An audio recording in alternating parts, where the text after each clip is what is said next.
देखो, permanent account number, इसको short में बोलते हैं पैन, ठीक है। Is an alpha numeric, alphabet भी रहता है और न्यूमेरिक नंबर्स भी रहता है, 10 कैरेक्टर्स का code given to a person by income tax department. ये इनकम टैक्स डिपार्टमेंट वाला उसको कोड देता है for the purpose of identification of the SSC.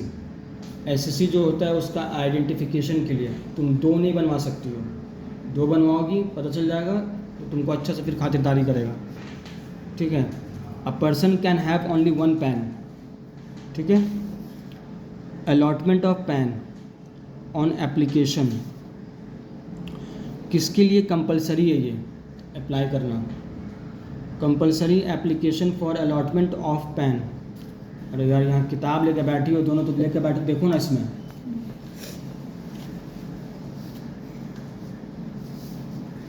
As per section 139A and rule 114, following persons are under statutory obligation to apply for PAN within the time limit stated as under.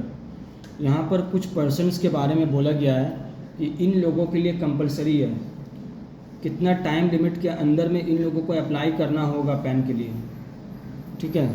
सुन लो, who is to apply for PAN. पहला है any person whose total income exceeds maximum exemption limit. हर वो person में कौन कौन आता है अनुष्का? पर्सन किसको किसको बोलते हैं? इंडिविजुअल, ये सब का ये सब individual, company, form, HUI। HUI कौन HUI? हंसोगी ना अभी तो मारेंगे इतना कि दिमाग भी सही कर देंगे हम। वो हिंदुस्तान वाला जो था ना, Hindu. Hindu HUF Hindu undivided family. रुक जाओ, तुम बोलो पूरा। टोटल 7 लोग होते हैं। हाँ, joint firm, joint firm, individual, firm, HUF company. और तुमसे पूछे हैं कोई सेपरेट लीगल एंटिटी, कंपनी हो गया तो और पार्टनरशिप फर्म। फर्म तो बोल दी, वही तो है पार्टनरशिप फर्म। तो सेपरेट फर्म बोली मैं, और एक कंपनी बोली, और एक HUF बोली, और एक इंडिविजुअल तो 4 हुआ। और एक है, सर भूल गई बाकी 3। इतना याद है कि टोटल 7 है। ठीक है, करो करो बेटा करो। सर आप बताइए ना। हमको मालूम था तुम्हारा जो तरीका है, बिहेवियर है, वो तुम हमसे पूछोगी। Artificial judicial person, association of person, body of individual, तुम्हारा वही नेचर ही है कि हाँ टीचर को नीचा दिखाना है कि किसी भी हद तक मिला के। सर 7 तो बोली, नंबर तो सही बोली ना। तो इसी के लिए तो हम बोले, तो जो नेचर रहेगा वैसे ही काम करोगी।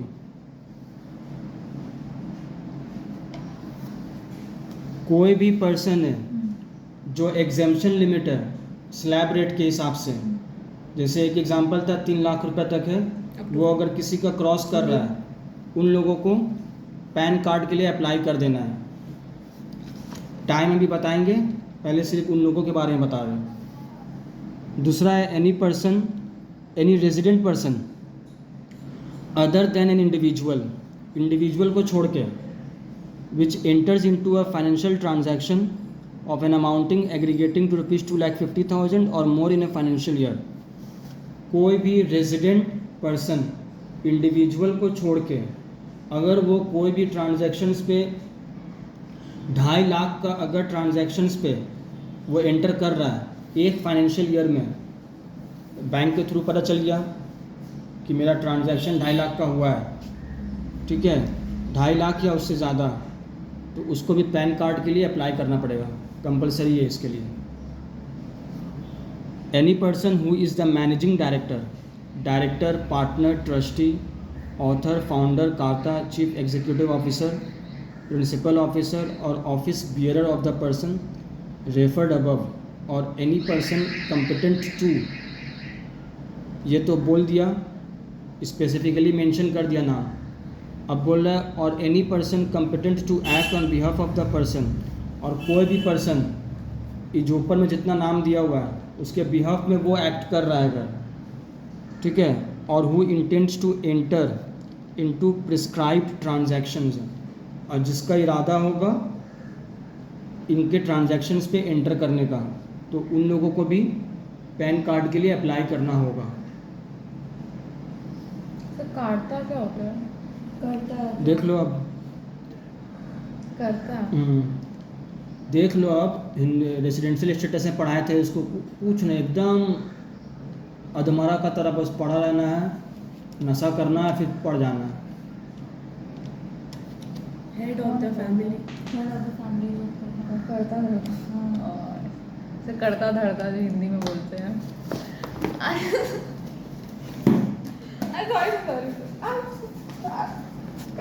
मारेंगे ऐसा ना कि सारा भी निकल जाएगा तुम्हारी बदमाशी। ना हम पूछ रहे यही रेफरेंस पे क्या? पूछ रहे तुम थर्ड सेमेस्टर में क्या पढ़ी थी तुम तब?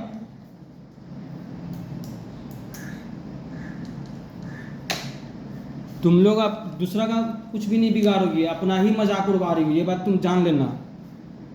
जो इंसान खुद सीरियस होता है ना, उसके दिमाग में खुद ही ये सब आने लगता है कि हाँ क्या करना है नहीं करना है। HUF का मैनेजर है, ये रेसिडेंशियल स्टेटस से पढ़ाया हुआ है, सेमेस्टर 3 में याद नहीं है तुमको? Any person who sales or turnover or gross receipts are likely to exceed 5 lakh in any previous year. किसी भी पर्सन का अगर टर्नओवर या ग्रॉस रिसीट्स 5 लाख से ज़्यादा अगर एक्सीड करेगा तो उसको भी करना पड़ेगा। ये तो दूसरा पॉइंट आ गया। ये पहला 3 वाला जो पढ़े हैं, इन लोगों को on or before 31 May of the relevant assessment year, मतलब प्रीवियस ईयर मान लो 24-25 है, असेसमेंट ईयर कौन है उसका? प्रीवियस ईयर 24-25 है, असेसमेंट ईयर क्या है उसका? 26-27। प्रीवियस ईयर 24-25 है, उसका असेसमेंट ईयर 26-27 हो गया। सॉरी 25-26। तो उस 25-26 का 25 का जो मई है, 31 मई तक उसको अप्लाई कर देना है। मतलब जैसे कि फाइनेंशियल ईयर 1 अप्रैल से बिगिन होता है, तो इसका लिमिट है 31 मई तक अप्लाई करना। हाँ, उस असेसमेंट ईयर का आ गया है समझ में, कि इसको लिख के दिखाएं? बता रही है।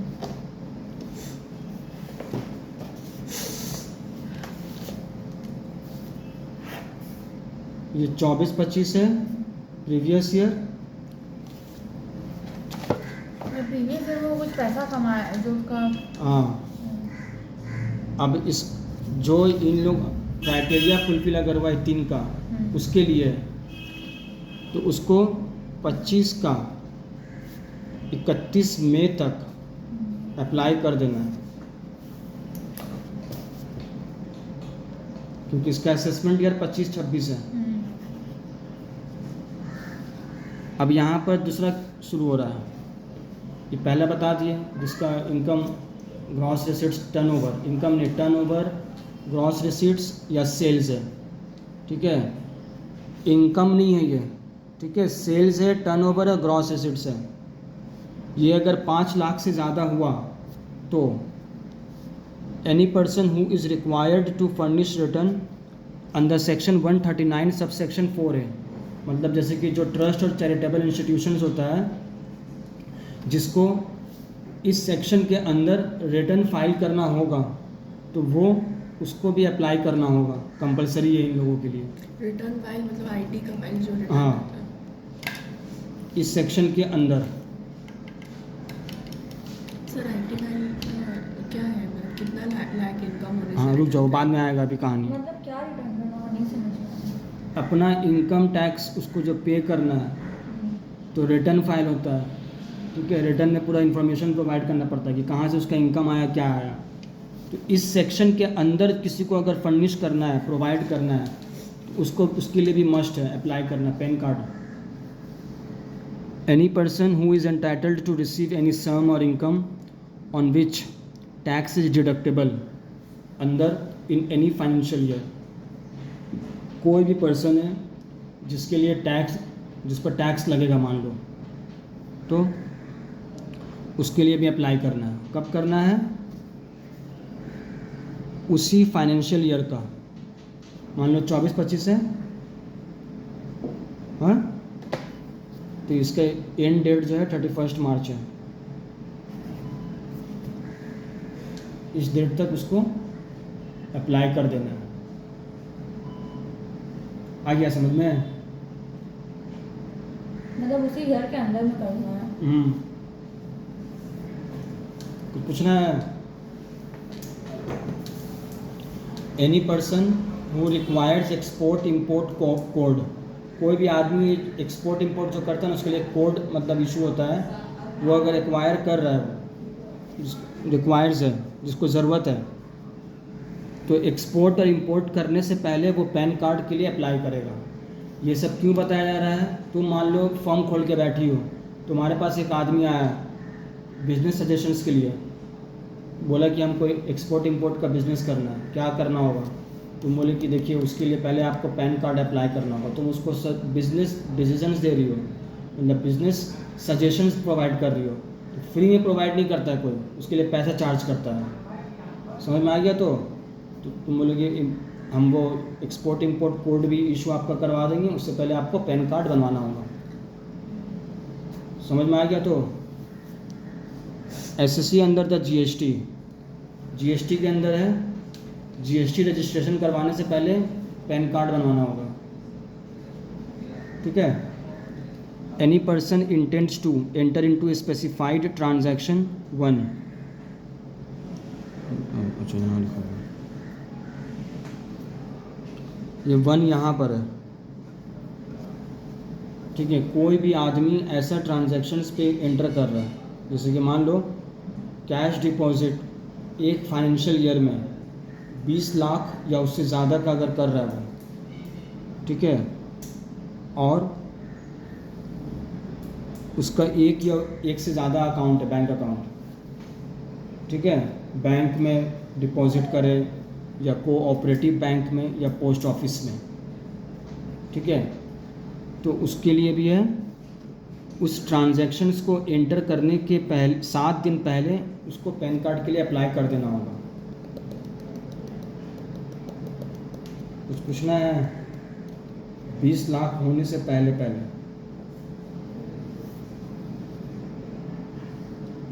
Any other class or classes of people person as notified by the central government, और कोई भी टाइप का आदमी वगैरह होगा जिसको सेंट्रल गवर्नमेंट बोलेगा, तो उसके लिए वो पीरियड भी बोल देगा कि हाँ भाई तुमको इस टाइम पीरियड के अंदर में पैन कार्ड अप्लाई कर देना है। समझ में आया? तो ये जो लिस्ट है ये उन लोगों के लिए है जिसके लिए कंपलसरी है। इन लोगों को एकदम जो जिसके अंदर आएगा, ये सबको सिर्फ दिमाग में याद रखना है, अपना ओन कंपलसरी नहीं है। हैं? हम लोग के लिए अब हम लोग बैठे हुए मान लो कि ये अपना बनवा ली, ठीक है, बनवा ली, ठीक है, बाद में काम आएगा। क्या होगा इसमें?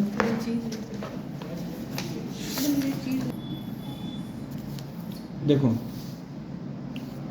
अगर कोई भी जो यहाँ पर दिया हुआ है, अगर वो फेल होता है ऐसा अप्लाई करने में, तो उसके लिए पेनल्टी है सेक्शन 272B के अकॉर्डिंग। अरे रख ही रहे, कॉल आ रहा था वही हटा रहे। देखिए सच में कॉल आया, वही हटा रहे। ठीक है? क्या है उसका? Failure to apply for PAN card के लिए अगर फेलियर हुआ, ये लोग 10,000 रुपये पेनल्टी है। Failure to quote PAN Aadhaar number on prescribe documents और authentic such number. Failure to ensure that PAN Aadhaar number are duly authenticated. Knowingly quoting और intimating a number which is false. अगर ये हाँ गलत सलत अगर नंबर दी हो, सब के लिए 10,000 रुपया फ़ाइन है। समझ में आ गया बात?